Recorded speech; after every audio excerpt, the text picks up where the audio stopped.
Mēs esam radījuši 3 Hercogs maizes maisījumus ar vienādu pagatavošanas recepti. Taču izeivielas viņiem ir atšķirīgas. Bet sāksim ar pavisam vienkāršām liekām ar tradicionālo mājas baltmaizi. Samīcīsim mīklu. Izmantosim tos darbarīgus, kas mums ir pieejami praktiski katrā mājā. Un tas ir šīs te 2 rokas. Lai būtu ērtāk mīcīt, mēs paņemsim mazliet pāris pilienus eļļas. Tas pēc tam mums atvieglo mīcīšanu un roku tīrību. Tad paņemam šo te iepakojumu. Ņemšu 2, lai var pilnvērtīgāk un vairāk parādīt visas lietošanas iespējas. Un te ir tāda būtiska atšķirība, ka tagad es beru šo maisījumu ļodā un pēc tam pielietošu šķidrumu. Savukārt, ja jūs cepsiet maizes krāsniņās, tad tā secība ir obligāti otrāda. Sākam ar šķidrumu un tad beram maisījumus un raugu.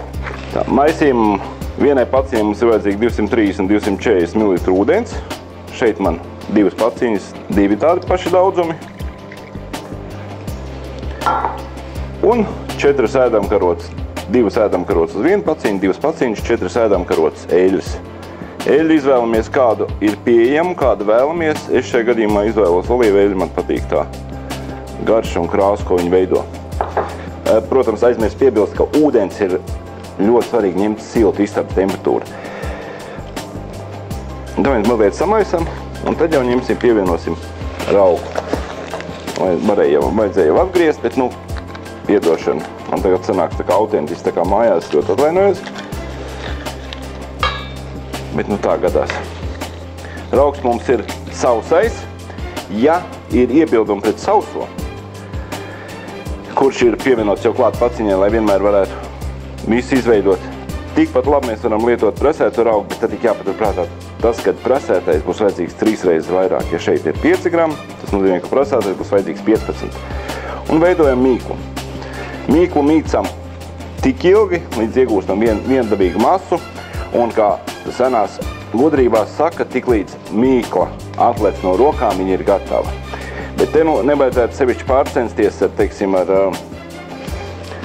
ar ūdens taupīšanu vai ūdens likšanu vairāk vai mazāk.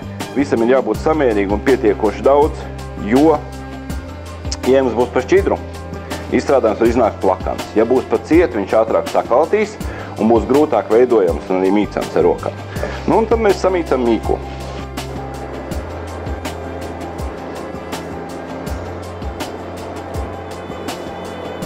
Mēs esam samīcījuši mīklu. Tad viņa ir mīksta, nevajag pa daudz cietu. Un, kā jau teicu, tagad viņai ir jādod laiks atpūsties. Svarīgi ir, lai nebūtu saudveiši un neapkalst virsējā kārta. Uzklājam dvieli, lai neapkalstu, un liekam uz 20 minūtēm siltumā pierūgt.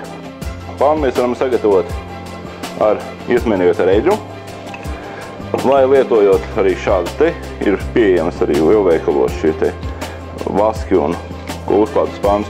Un tikpat labi, ja gribat pavisam praktiski būs, tad lietojam cepam papīru, ko lietot vairākas reizes, ieklājot. Es šajā gadījumā izmantošu šo te. Jebkurā gadījumā varam ņemt olīveļļu. Ja tas nepatīk, varam iesmērēt ar pakusušu sviestu vai margarīnu. Galvenais, lai būtu šis plānais augu slānītis. Mīkla ir pēc samīcīšanas atpūtusies, uzrūgusi, dubultojusies apjomā, mazlietiņu paplūdus uz galda. Tas viss tā ir jābūt elastīga un nevajag šo brīdi ignorēt vai nepieraudzēt, jo šeit veidojās jau aromāts un garša topošajiem izstrādājumiem, kurus mēs veidosim.